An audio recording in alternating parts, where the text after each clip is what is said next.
Hey everyone, welcome back to the channel.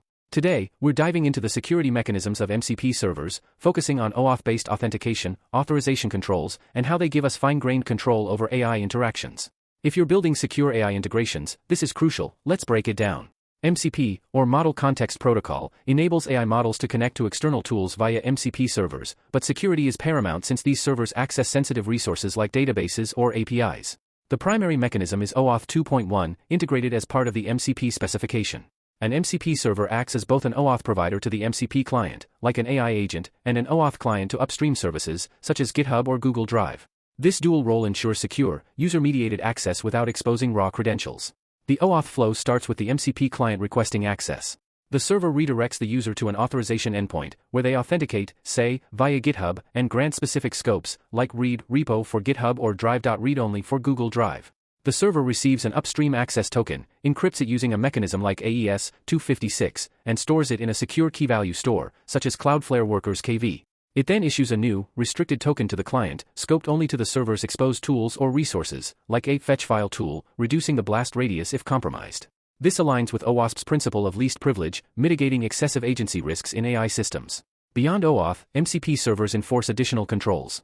Authentication metadata, including user ID and scopes, is validated on every request using JSON Web Tokens, JWTs, with HMAC, SHA-256 signatures. Servers can implement allow lists, restricting tools to specific users. For example, a generate image tool might only be accessible to a user with ID user 123 enforced programmatically in the server logic. Data masking ensures sensitive fields, like API keys or PII, are never exposed to the client, with servers applying regex-based redaction before responses are sent.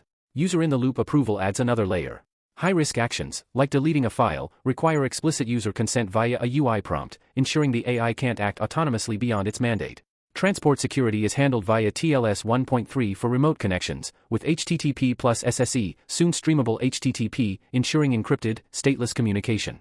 Locally, STDIO connections are sandboxed within the host environment, reducing attack surfaces. For developers, this means granular control. You define scopes, implement custom auth handlers, and enforce policies, like rate limiting or IP whitelisting, directly in the server. Tools like Cloudflare's Workers OAuth provider simplify this, abstracting token management while supporting RFC 7591 for dynamic client registration and RFC 8414 for metadata discovery.